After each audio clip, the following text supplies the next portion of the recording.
강원국의 지금 이 사람.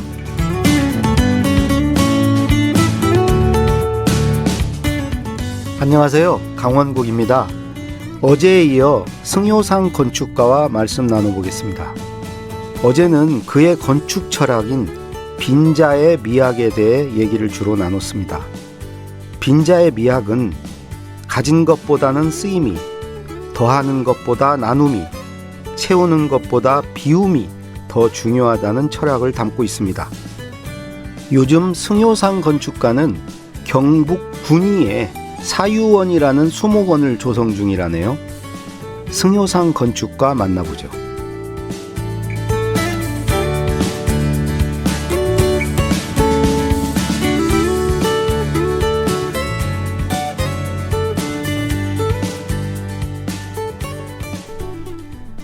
승효상 선생님 다시 모셨습니다. 안녕하세요. 네, 안녕하세요. 예.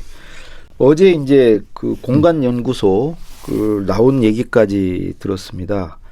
이제 오늘은 이제 1호제를 설립하시고 그야말로 이제 승효상의 건축을 이제 시작한 얘기부터 나눠보도록 하겠습니다.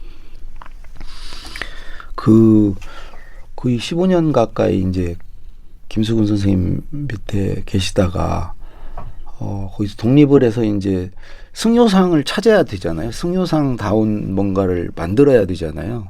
좀 어려우셨겠어요? 방황을 예, 좀 하셨겠어요? 그렇습니다.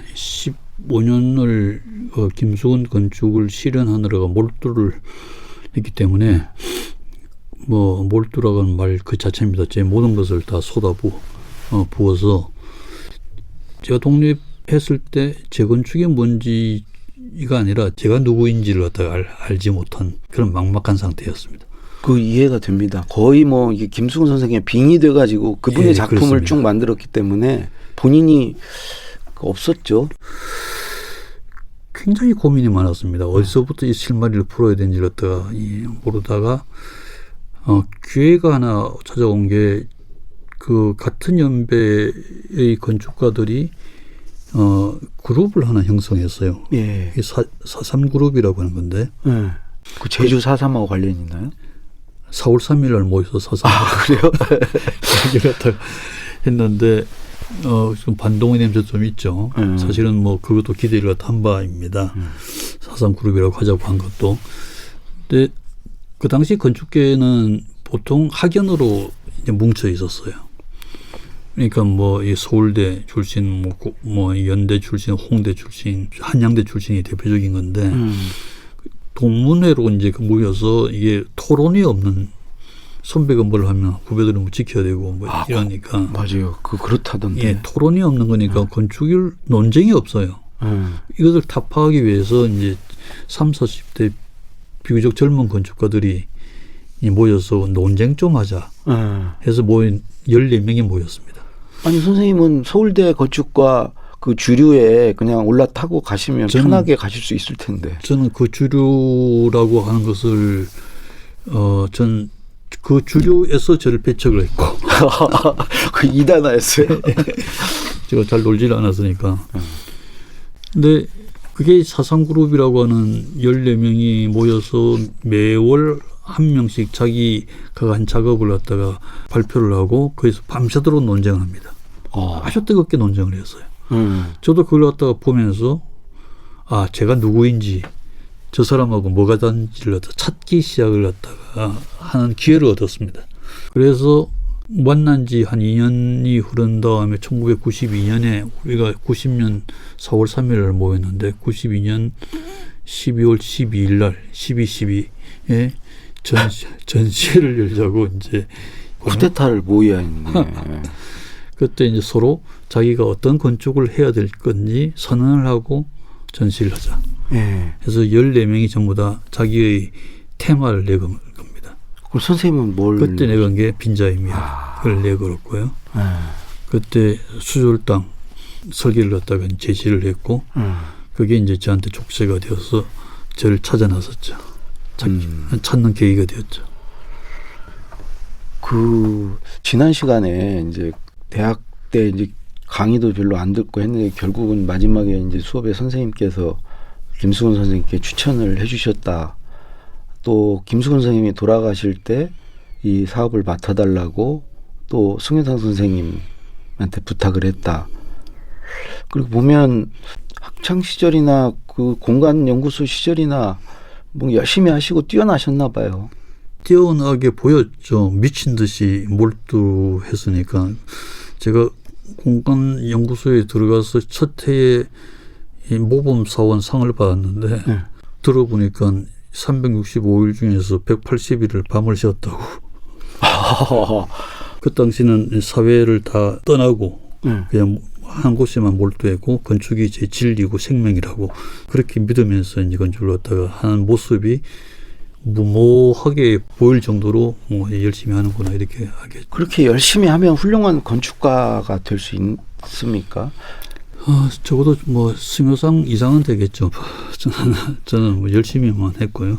근데 건축가가 공대에 있기도 하고 어디는 이렇게 미대나 이런 데도 있고 그래서 참 잘못된 그 편제라고 저는 주장을 합니다. 그러니까 사실 인간이 생기고 나서 집이 먼저 생겼지 기술이나 미술이 생기고 나서 집 생긴 거 아니거든요. 그렇죠.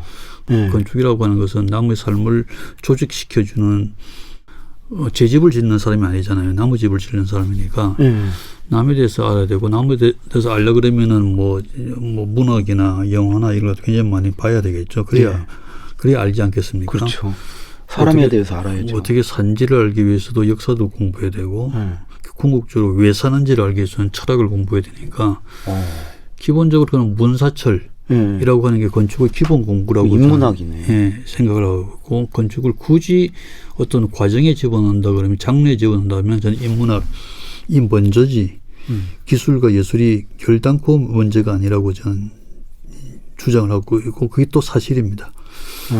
건축을 아키텍처라고 영어로 그러는데 이 그리스 말에서 이제 뭐 비롯되지만은 아크는 크고 으뜸이라는 이야기고 텍트가 이제 학문이나 기술 이것을 이야기를 하는 거거든요. 그래서 건축가를 가리키는 말이 아키텍인데 그걸 A자를 대문자로 써서 앞에 정관사를 붙여서 디 아키텍트 하면은 영어 성경에는 조물주 하나님으로 나옵니다. 창조주네. 그러니까 서양에서는 건축을 대단히 위대한 직능이라고 이제 생각했겠죠. 처음부터. 근데 우리가 쓰는 건축이라는 단어는 일본 사람들이 만들었는데 이게 세우고 쌓다라고 하는 그 한자로는 건축을 설명을 못합니다. 오히려 우리말 짓다라는 말이 더 정확한 말이라고 생각되고요. 건축은 집은 짓는 것이지 세우는 게 아니거든요. 집 짓기라고 그러지 집 세우기라고 하지 않죠.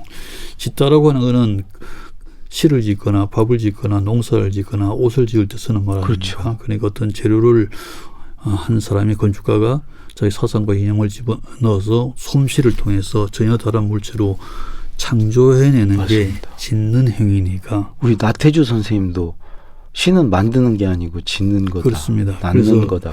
그게 원래 아키텍처의 텍트가 텍톤이라고 하는 그리스 말에서 비롯되는 텍톤이란 말 자체가 짓는 일입니다. 그러니까 우리말 짓기가 훨씬 더 건축의 어원에 맞는 이야기라고 생각하고 있고요. 그렇게 짓는 일이라고 하는 측면에서 우리 삶을 다른 말로 우리 삶을 짓는 일이거든요. 그러니까 기술도 필요하고 예술적 그런 기회도 필요하지만 먼저 우리 삶을 어떻게 짓는가 지을 것인가 이 문제가 선결이 되어야 해결될 수 있는 문제가 건축의 일입니다. 선생님이 어디선가 건축은 성직이다라고 또 얘기를 하셨던데.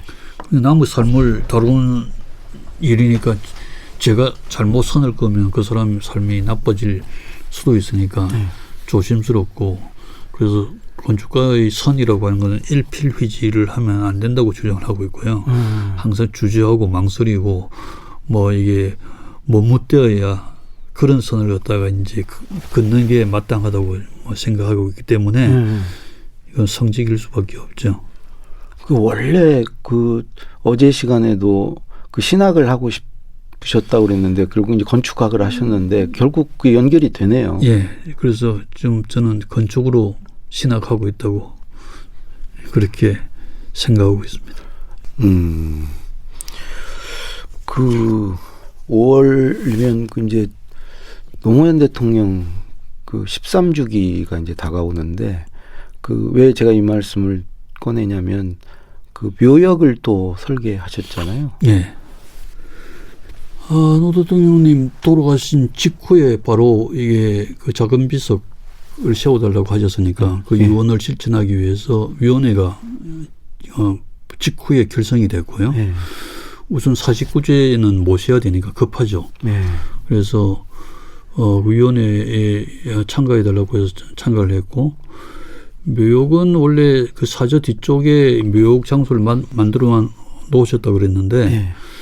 산 위에 높은 곳에 그 장소도 좁을 뿐더러 그 높은 곳에 계실 분이 아니라고 난 주장을 해서 제가 그때 땅을 다 찾아가지고 그때 바닥에 있는 삼각형의 땅을 찾아서 지금 묘역을 묘역 선생님께서 그래서 이런 찾으신 건가요? 광장적 묘역, 낮은 교수의 묘역을 만들자고 주장을 갖다가 했습니다. 그 당시에는 그때는 전부 다 황망한 때라서 그렇죠.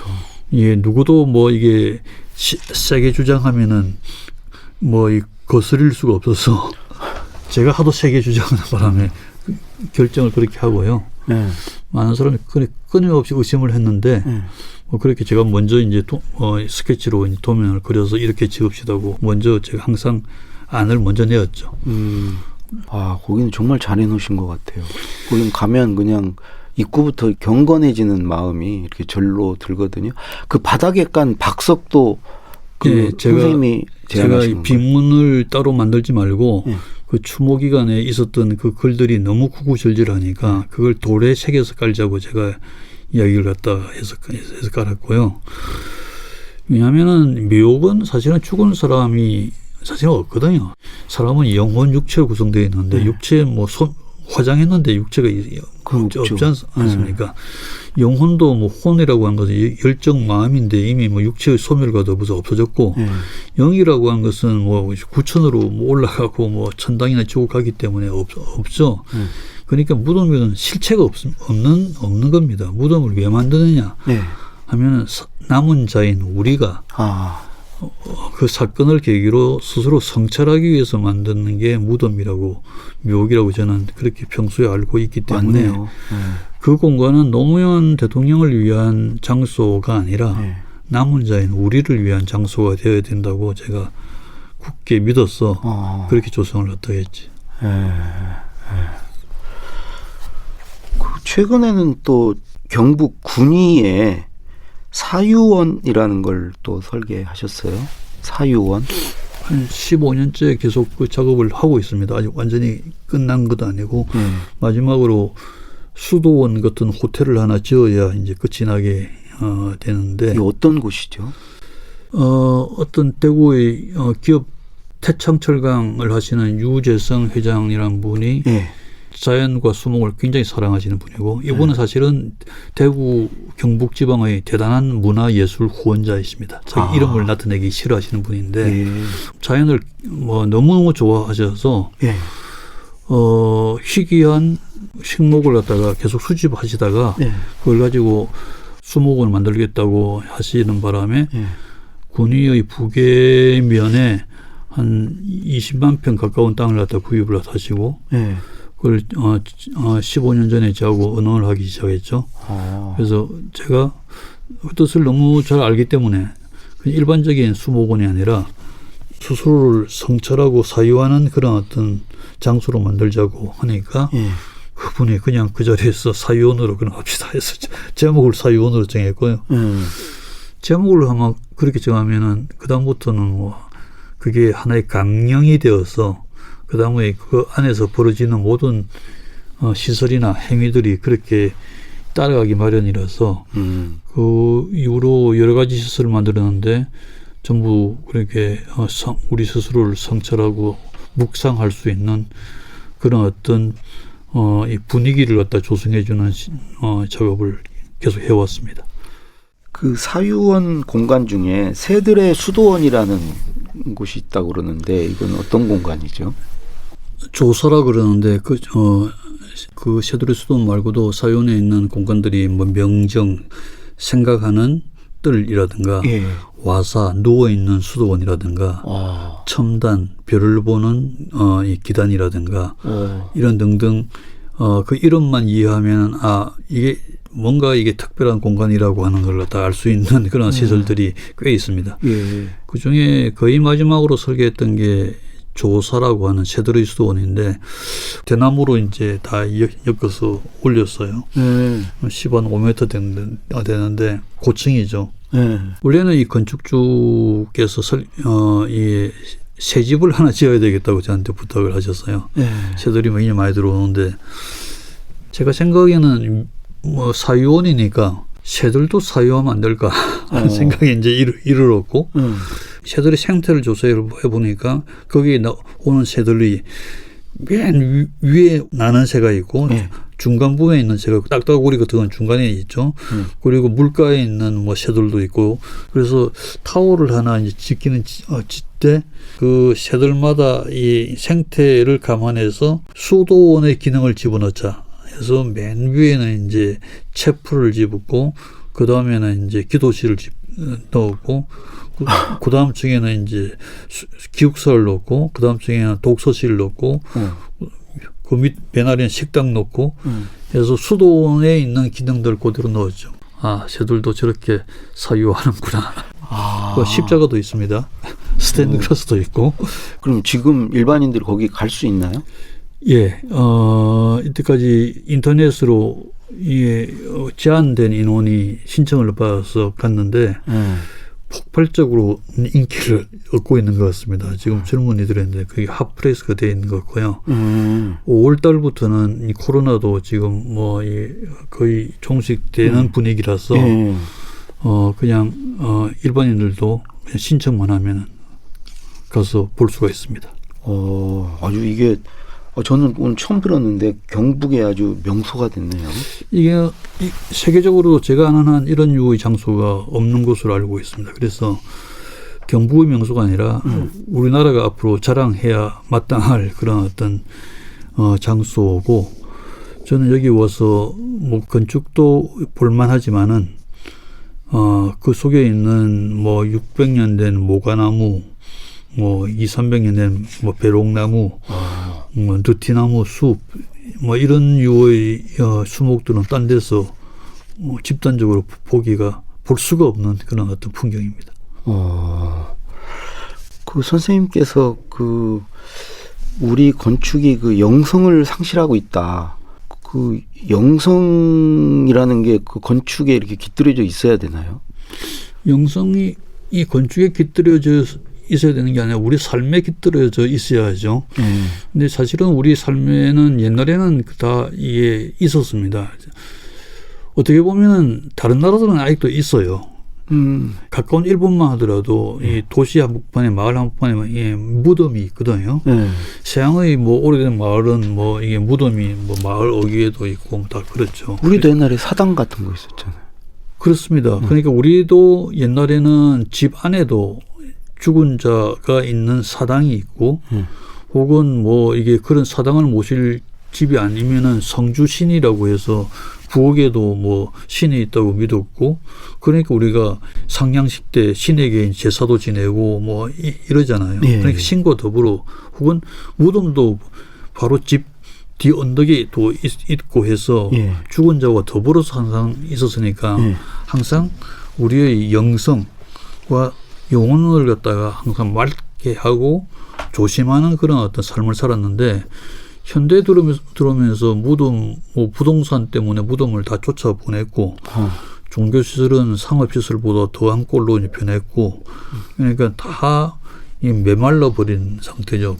도시는 상업적으로 그렇게 활발한 곳도 있어야 되지만은 영성을 깃든 곳이 있어야 도시가 지속이 된다고 했거든요. 서울 같은 도시도 이렇게 상업적 환경이 뭐 너무너무 만개해 있는데 서울이 아직도 지속할 수 있는 까닭은 저는 종묘가 아직 있어서 서울의 한복판에 7만 평 가까운 그 아주 신령한 그런 장소가 있는 까닭에 서울이 지속하는 거라고 이야기하고 있고요. 그뿐만 아니라 우리가 일상적인 삶을 사는 공간에서도 영성을 느낄 수 있는 공간이 필요하다고 제가 주장을 해서 집을 짓더라도 그런 유의 부분을 느낄 수 있는 부분을 계속 저는 만들고 있습니다. 그래서 요즘은 영성의 풍경, 이런 말을 빈자의 미학의 하나의 부분으로 이게 굉장히 강력하게 대두시키고 작업하고 있습니다.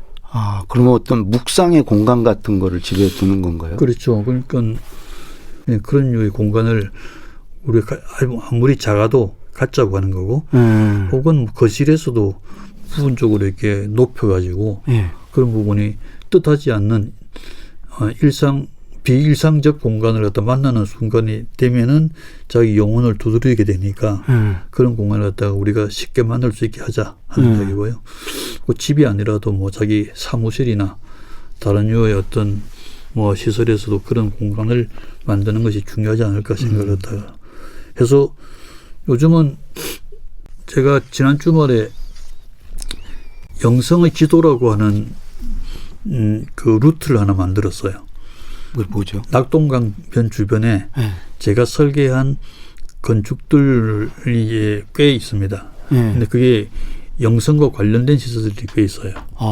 이게 사유원 금방 말씀하신 것부터 비롯해서 그리고 외관 수도원의 피정의 집을 제가 설계를 했고 완공하지 않았지만은 그 밑으로 명례성지가 있어요. 밀양에. 그리고 강 건너면은 봉화마을이 있고요. 그렇네요. 그리고 부산에 가면 제가 설계한 교회가 있고요. 또 위로 올라가면 통도사가 있고, 통도사 위에 가면 또 하양에 가면 제가 설계한 작은 교회하고 이 카페가 있어서 요 루트를 한번 돌면은 그 순례하는 것도 2박 3일은 아주 이게 성찰하면서 묵상하면서 돌 수 있는 루트라서 지난 주말에 뭐 한 30명을 끌고 같이 돌았는데 참 아름다운 시간을 보냈습니다. 그래서 이것은 일반인들에게도 소개하고 싶은 루트고, 그래서 영성의 지도라고 하는 이름으로 제 가이드북까지 만들었습니다. 선생님께서 그 세계 어떤 수도원 기행 쭉 하시고 묵상이란 책도 쓰셨잖아요. 예. 그래서 로마에서부터 파리까지 14일 동안 수도원을 찾아서 순례한 기록입니다. 엄청 두껍던데. 한 600페이지. 사진도 좋고.